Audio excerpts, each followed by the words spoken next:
Now, one aspect of meditation practice that we can see is how it can be revealing experiences for ourselves. Because the more we observed our mind, the more we see how our mind works. We tend to see it is a reflect of our own habit, the way we choose to do things, the way we think, or the action or speech that we have done in the past. Look in terms of hindrances or nibbana. Most of nibbana that arise in our mind reflect what we have been living our life. So seeing this usually become clearer, because in everyday life we don't have time to really look at it.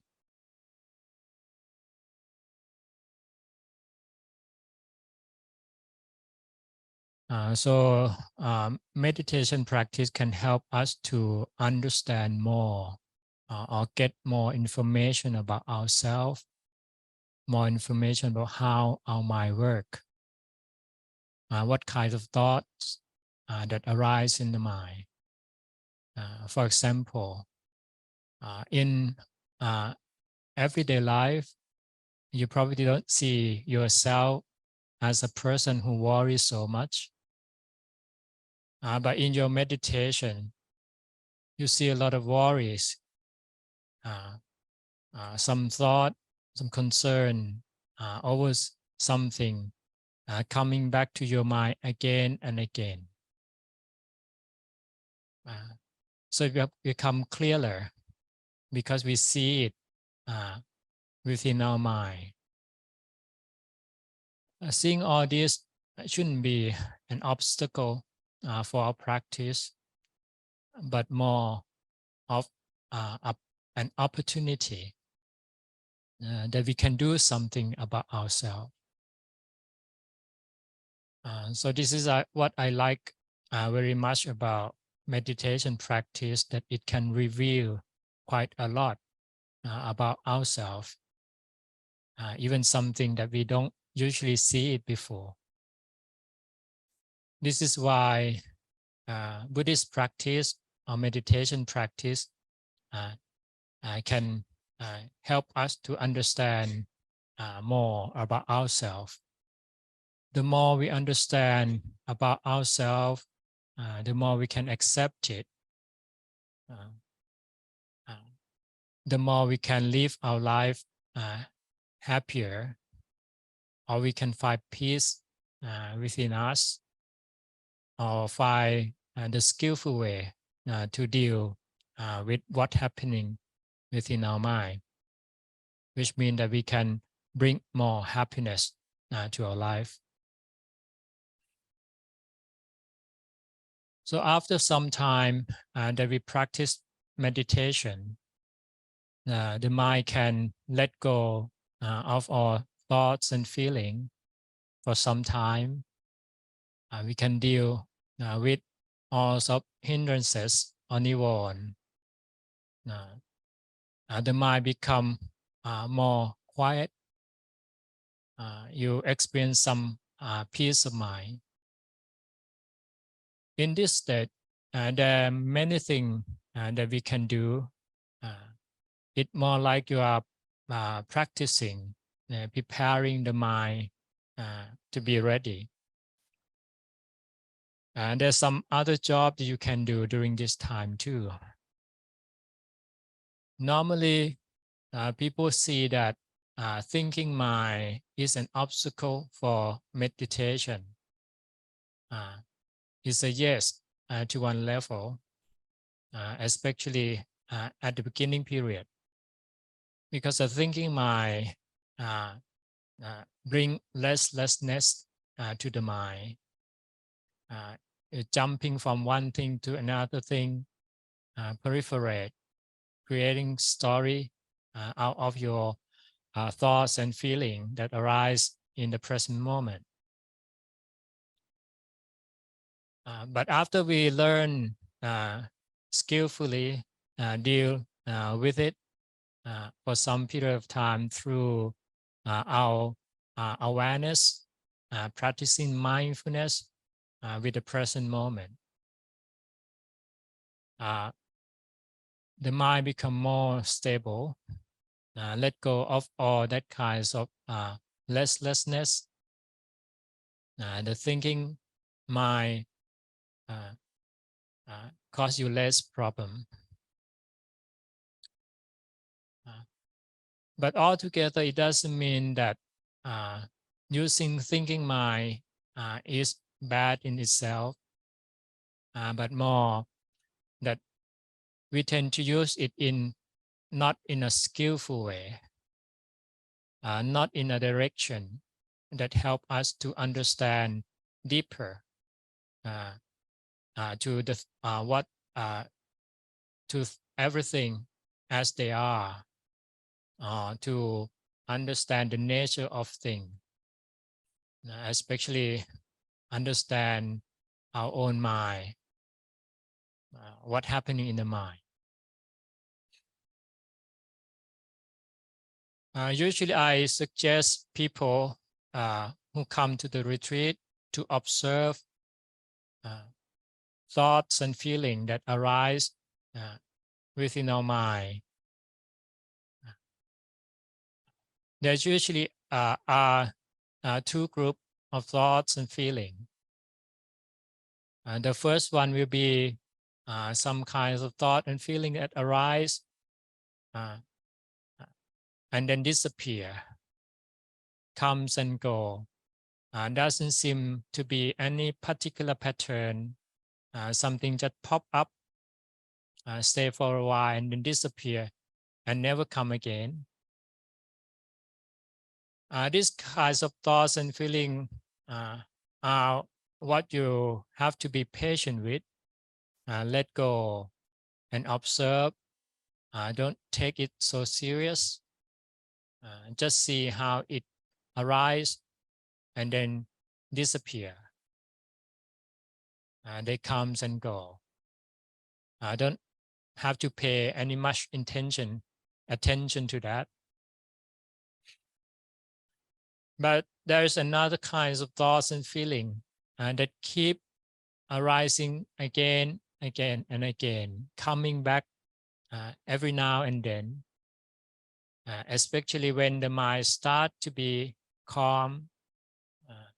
There's a sense of peacefulness arise in the mind, then this kind of thought arise again. For sure, at the beginning period, what we try to do is to observe it, not take it too serious. See how's it go, and then how's it pass away. In the same way with this first group of thoughts and feeling. But after for some time, since it occur many times, it keep coming again and again. So it's clearly that there's something about these kinds of thoughts and feeling that arise in our mind.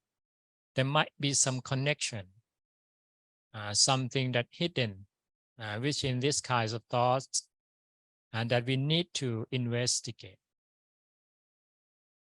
So observe that. I usually encourage people to see, and after for some time, when the mind become quiet, and you are ready to work, to put into work. This is how I see meditation practice. It's not just sitting without doing anything and allow the mind to be peaceful by itself. We have to put an effort, right effort, dealing with our mind all the time. Again, with the structure, with the framework of right effort, you can see always observe the mind in two main framework. And the first one will be wholesome feeling, whether your mind become wholesome or unwholesome. If there's some wholesome state of mind arise in the mind, so you know your duty to put effort in this first group of state of mind.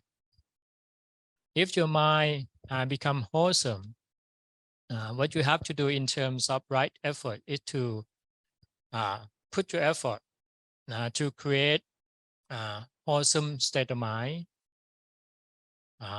and to try to keep it, to develop it, to make it grow as much as you can. Another categories of state of mind, unwholesome feelings and thoughts. If you observe and see that there's some unwholesome state of mind arise in the mind, so what is the right effort here? Try to let go of unwholesome feeling or thought, and also try to prevent, try to do something that stopped it to arise in your mind in the future. So this framework of right effort always put into practice in every session of your meditation practice, or even every area of our practice during this retreat. So again, when the mind become more quiet, there's stillness in the mind arise, some sense of peacefulness arise. Still, we have to put our effort into doing something with it. It's not just like sitting and allow it flow by itself.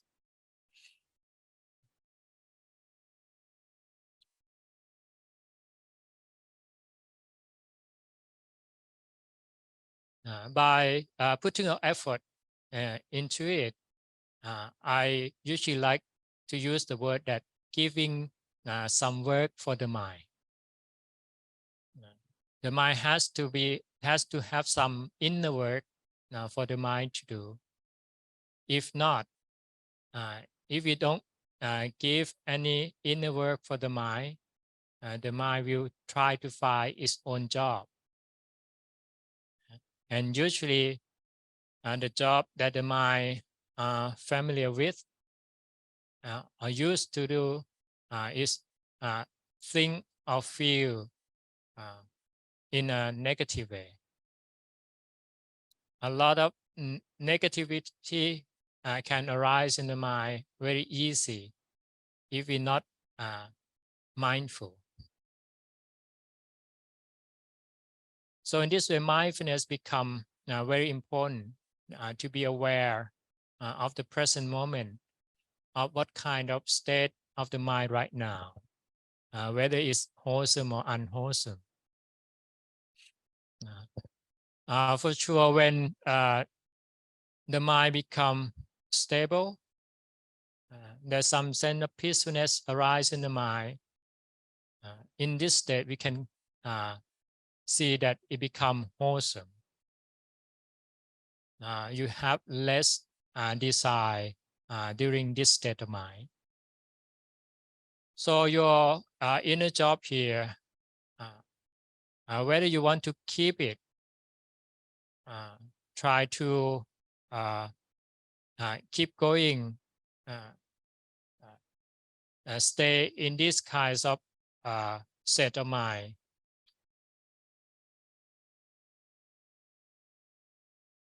You have some rest during this kinds of state of mind.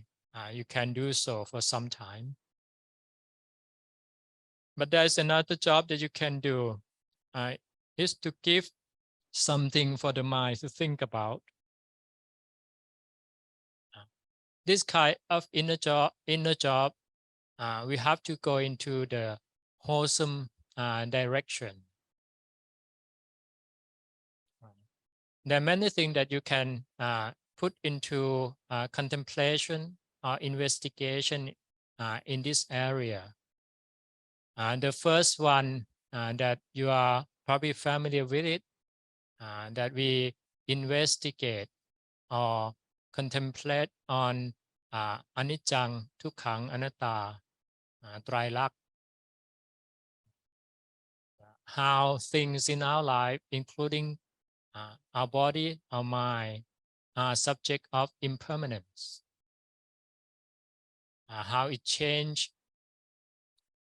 never stay in the same state, never give us complete happiness or long-lasting happiness, never satisfy us for too long.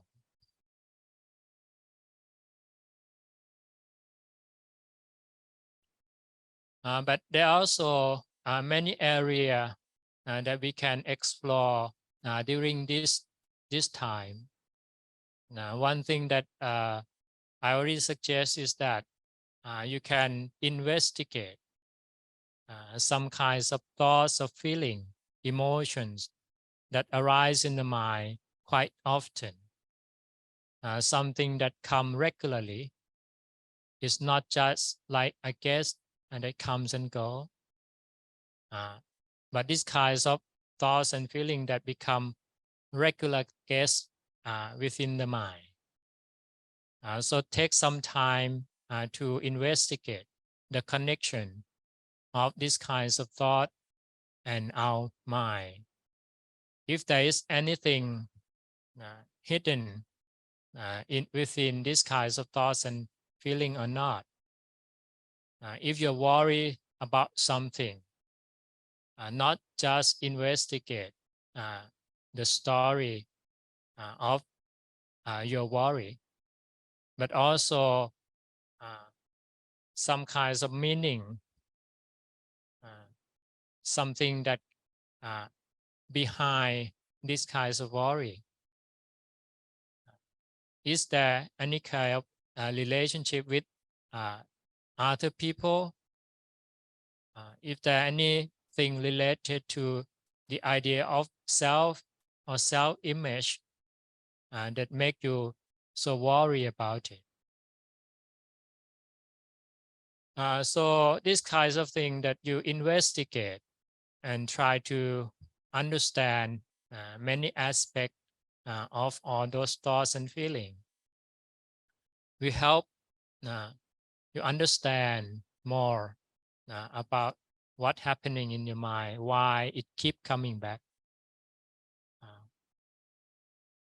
Only through understanding, the real understanding of it, or panya, you'll be able to let go of all that. If you still not really understand it, it still be with us, and we keep coming back again when the mind is ready for it. So it's worth investigation in this sense. So choose just one topic at a time in your meditation session. Explore on one particular topic, thoughts and feelings that keep coming back to your mind. Try to understand it. Or you can take one teaching or Dhamma, or something that you have interest in it. For example, the other day, someone asked about ubekha, equanimity.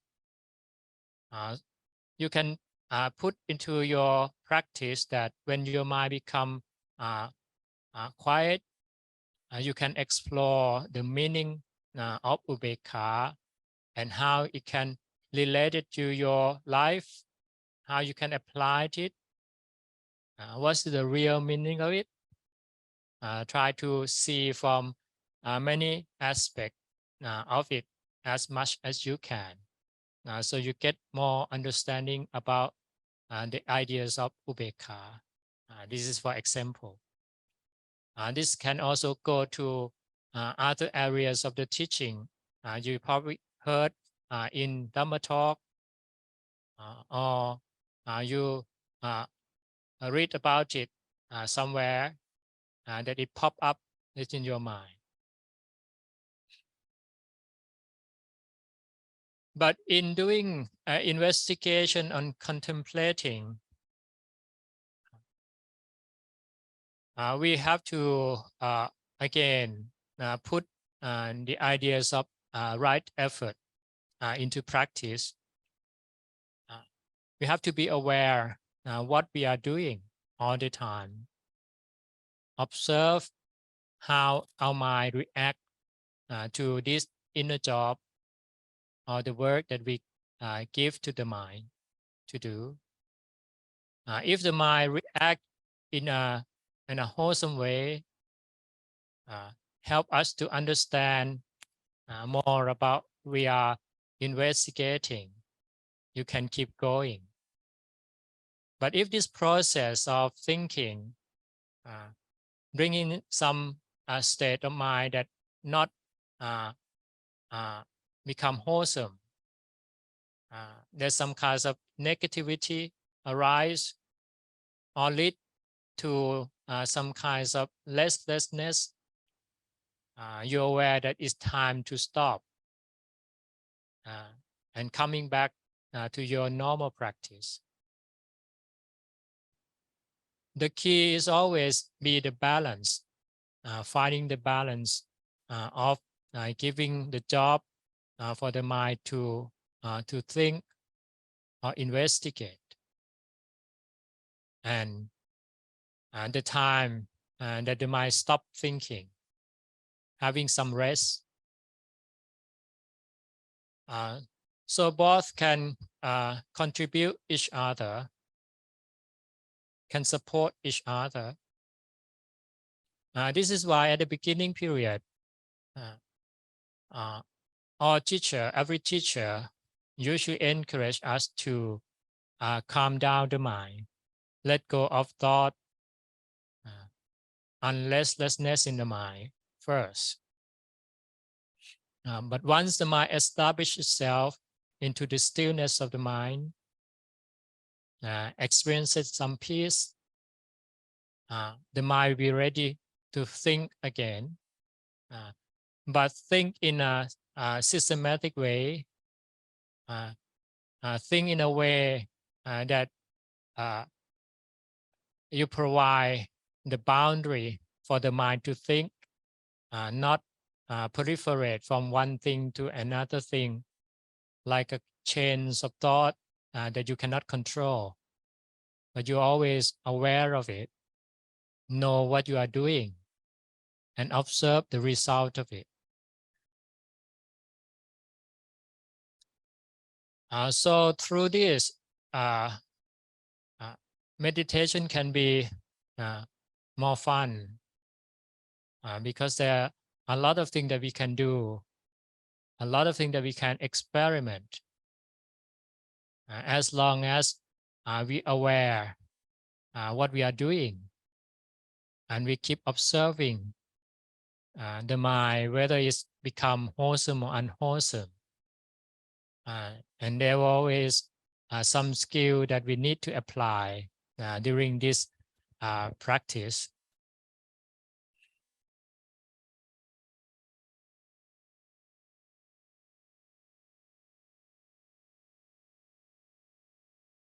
So you can try for yourself, choose something that you think is suitable for your practice right now.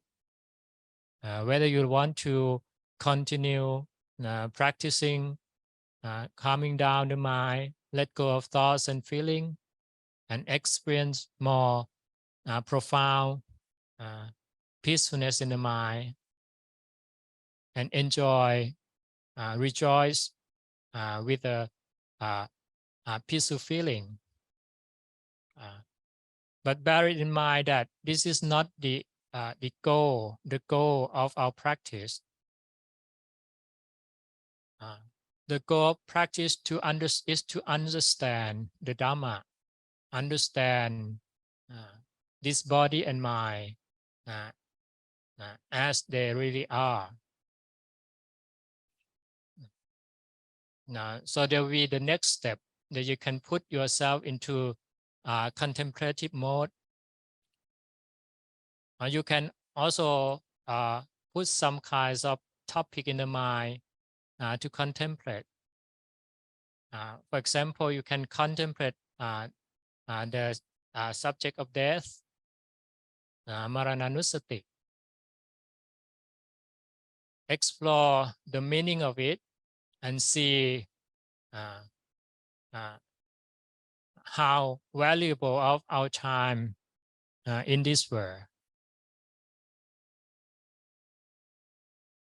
How limited time that we have in our life, and how we can try to do the best thing out of it.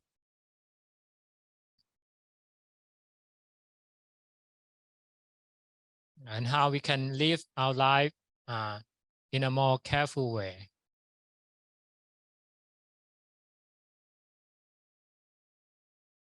For some people, you can also contemplate on the unattractiveness of this body, something that we attach to.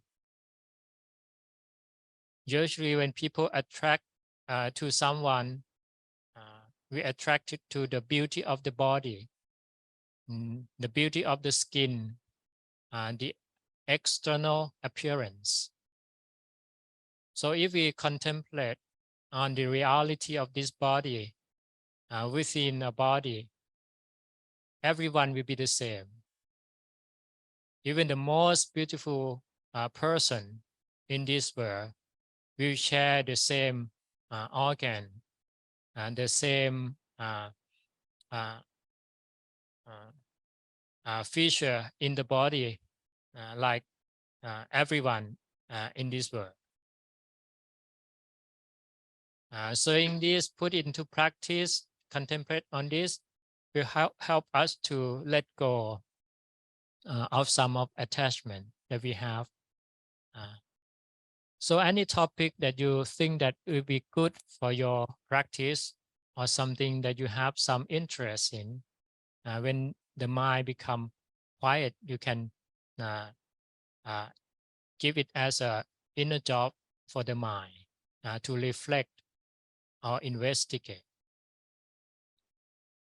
But again, we have to be careful and observe our mind all the time when we are doing this. We can also do it when we do walking meditation. It should be good to find a balance and try to alternate between the period of time that we are quiet the mind from thoughts and feeling, let go of all confusion, and bring the peace within the mind. But once the mind ready, you put the mind into work, contemplating, investigating, or exploring something that will be good for your practice or your life. After for some time, if you feel that your thinking mind seems to work a bit too much, or you have enough, you can gently bring the mind back to the state of quietness, the state that you can let go of the thought.